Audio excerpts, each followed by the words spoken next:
Hello दोस्तों, SK पाठशाला में आप सभी का स्वागत है। तो आज हम पढ़ेंगे दोस्तों प्रकाश संश्लेषण को प्रभावित करने वाले कारक। तो आज का टॉपिक बहुत ही इंपॉर्टेंट होने वाला है दोस्तों, क्योंकि यहाँ से क्वेश्चन आने की संभावना बहुत ही ज़्यादा बढ़ जाती है। तो चलिए दोस्तों वीडियो स्टार्ट करते हैं। और वीडियो स्टार्ट करने से पहले आप सभी से रिक्वेस्ट है कि अगर चैनल में नए हैं तो चैनल को सब्सक्राइब कर लीजिए दोस्तों। तो चलिए प्रकाश संश्लेषण को प्रभावित करने वाले कारक कौन कौन से होते हैं वो हम समझेंगे। ठीक है। तो बेसिकली दोस्तों प्रकाश संश्लेषण को प्रभावित करने के दो कारक होते हैं। ठीक है, यहाँ पे देखिए प्रकाश संश्लेषण को प्रभावित करने वाले दो कारक होते हैं, एक तो बाह्य कारक, ठीक है, और एक आंतरिक कारक। बाह्य कारक और आंतरिक कारक क्या क्या होता है वो पहले बता देता हूँ। कि जैसे कि इसमें वे कारक होते हैं जो पौधे के बाहर रहकर ये प्रकाश संश्लेषण की जो क्रिया होती है उसको प्रभावित करते हैं बाहर रह के। जैसे कि मान के चलिए जल, ठीक है, जल भी एक ऐसा कारक है जो बाहर रहता है लेकिन प्रकाश संश्लेषण की क्रिया को प्रभावित करता है। उसी प्रकार से सूर्य का प्रकाश,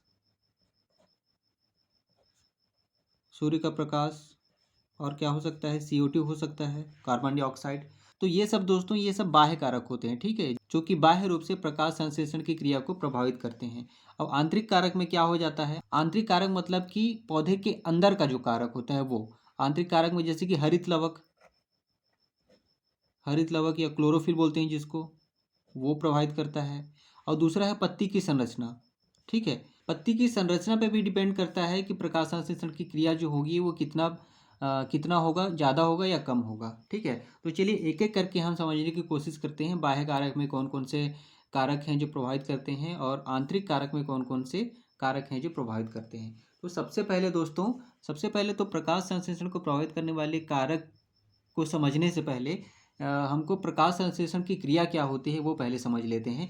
तो ये जो कारक हैं उनको समझने में और भी ज़्यादा आसानी होगी। तो सबसे पहले अपन देख लेते हैं प्रकाश संश्लेषण की क्रिया क्या होती है। देखिए, ये जो बेसिकली जो पौधे होते हैं दोस्तों, ठीक है, ये एक पौधा है या पेड़ है समझ जाइए। इसमें एक पत्ती को ले लेते हैं, ठीक है, इस टाइप का पत्ती है ये। और प्रकाश संश्लेषण की क्रिया सभी पत्तियों में होती है, तो बेसिकली एक पत्ती को लेते हैं। तो होता क्या है दोस्तों, इधर से जड़ जो है ना, पौधे या पेड़ का जड़ जो है ना, ऐसे करके इधर से जल ले लेता है, ठीक है। और जो वायुमंडल में CO2 रहता है वो यहाँ से आ जाता है दोस्तों। ये जल H2O यहाँ से जो आया है ये जल, और इधर से जो CO2 लिया है यही मिलता है।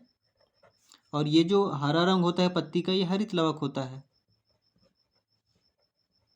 ठीक है। और ये जितनी भी क्रियाएं होती हैं सूर्य के प्रकाश की उपस्थिति में ही होती है दोस्तों, ठीक है, सूर्य के प्रकाश की उपस्थिति में होती है।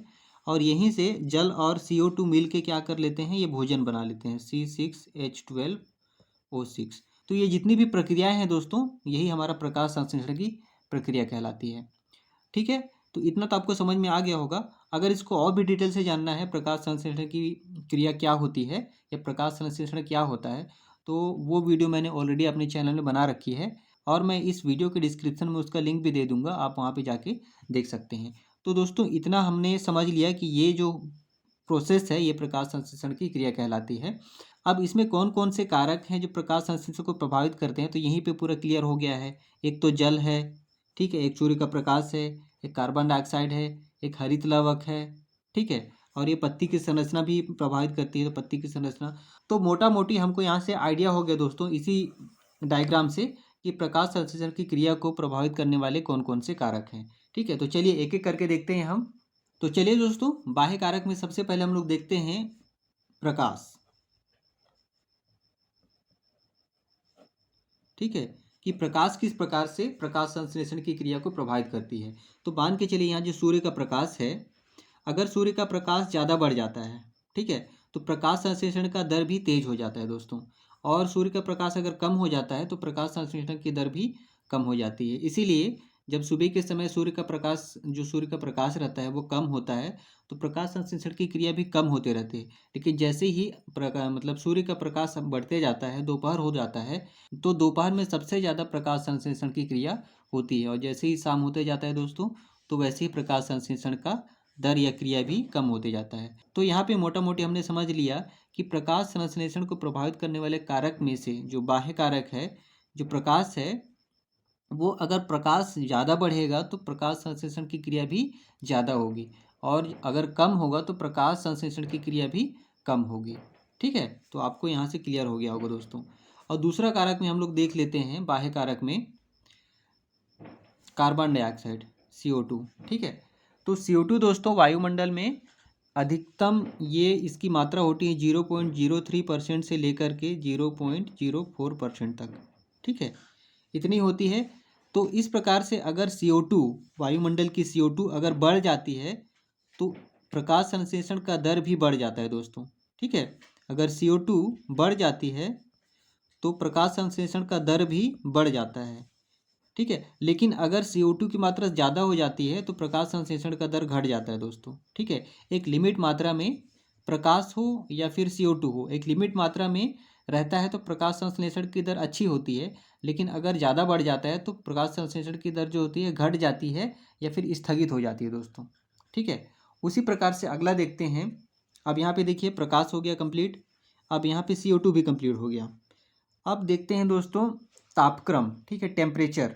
बाह्य कारक में अगला है दोस्तों तीसरा तापक्रम, या फिर अपन टेम्परेचर बोल सकते हैं। ठीक है, टेम्परेचर का क्या होता है कि मोटा मोटी मान के चलो कि तापक्रम अगर 25 डिग्री सेंटीग्रेड से 35 डिग्री सेंटीग्रेड तक है तापक्रम, तो ये जो है ना प्रकाश संश्लेषण के लिए बहुत ही अच्छा एटमॉस्फेयर माना जा सकता है, बहुत ही अच्छा टेम्परेचर मानते हैं दोस्तों। ठीक है, तो अगर इससे कम हुआ टेम्परेचर तो प्रकाश संश्लेषण की क्रिया भी कम हो जाएगी। ठीक है, और इससे अगर ज़्यादा टेम्परेचर हुआ तो भी प्रकाश संश्लेषण की क्रिया रुक जाएगी। ठीक है, तो इस प्रकार से हमारा जो आइडल टेम्परेचर है प्रकाश संश्लेषण के वो 25 डिग्री सेंटीग्रेड से 35 डिग्री सेंटीग्रेड है। कम होने से प्रकाश संश्लेषण की दर कम होगी, अधिक होने से प्रकाश संश्लेषण की दर कम ही हो जाएगी या फिर रुक भी सकती है दोस्तों। तो ये हो गया आपका तापक्रम। ठीक है, अब अगला जाते हैं दोस्तों पानी। ठीक है, ये भी बाह्य कारक में होता है। तो आपका चौथा है पानी। प्रकाश संश्लेषण की क्रिया में पानी की उतनी आवश्यकता नहीं होती है, मिनिमल होती है। लेकिन अगर पानी की मात्रा कम हो जाती है, मतलब जितना उसको चाहिए उतना तो चाहिए ही, लेकिन उससे कम हो जाती है तो प्रकाश संश्लेषण की क्रिया जो है वो धीमी हो जाती है, धीमी हो जाती है या फिर रुक जाती है। ठीक है, धीमी हो जाती है या फिर रुक जाती है। तो इस प्रकार से दोस्तों अगर हमारा बाह्य कारक देखा जाए तो कौन कौन सा है, सबसे पहले प्रकाश है, सूर्य का प्रकाश। ठीक है, उसके बाद में CO2 है, फिर तापक्रम या टेम्परेचर है और पानी है दोस्तों। ठीक है, ये आपका बाह्य कारक हो गया। अब आंतरिक कारक में देखते हैं कि आंतरिक कारक में कौन कौन से ऐसे चीज़ें हैं जो प्रकाश संश्लेषण की क्रिया को प्रभावित करती है। तो अब दूसरा है आंतरिक कारक। आंतरिक कारक मतलब होता है दोस्तों कि जो पत्तियों के अंदर से प्रभावित करे। ठीक है, तो सबसे पहला तो आंतरिक कारक में हो जाता है हरित लवक, जिसको बोलते हैं क्लोरोफिल, CHLOROPHYLL। ठीक है, क्लोरोफिल। जो पत्तियों में हरा रंग होता है दोस्तों वो क्लोरोफिल की वजह से होता है। तो दोस्तों ये जो हरित लवक होता है ये ज़्यादा प्रभावित नहीं करता है प्रकाश संश्लेषण की क्रिया को, क्योंकि इसमें ज़्यादा होगा तो भी कोई दिक्कत नहीं है, कम होगा तो भी कोई दिक्कत नहीं है हरित लवक की मात्रा। लेकिन अगर हरित लवक ही नहीं होगा तो प्रकाश संश्लेषण की तो हम कल्पना भी नहीं कर सकते। ठीक है, तो इसलिए हरित लवक होना अत्यंत ही जरूरी है, इसी की वजह से प्रकाश संश्लेषण की क्रिया होती है, लेकिन उतना प्रभावित नहीं करता है। अब दूसरा होता है दोस्तों आंतरिक कारक में, वो है आपका पत्ती की संरचना। पत्ती की संरचना तो ये भी बहुत डिपेंड करता है कि अगर पत्ती की संरचना सीधी रहेगी, एकदम सरल रहेगा।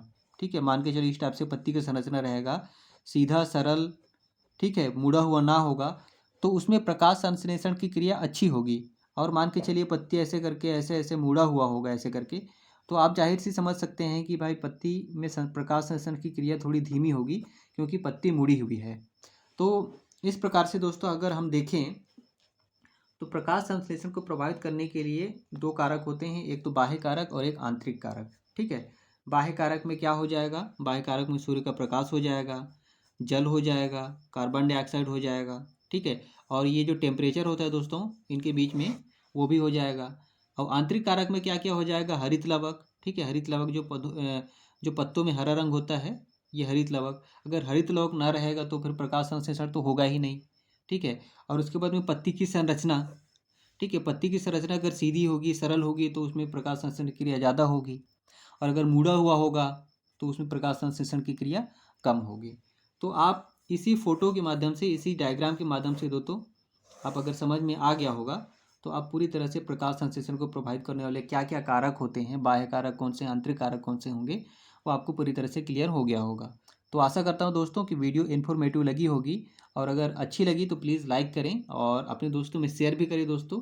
और अगर अभी तक रुके हैं तो चैनल को सब्सक्राइब भी कर लीजिए। तो चलिए दोस्तों, इस उम्मीद के साथ आप लोग से विदा लेता हूँ, तब तक के लिए नमस्कार।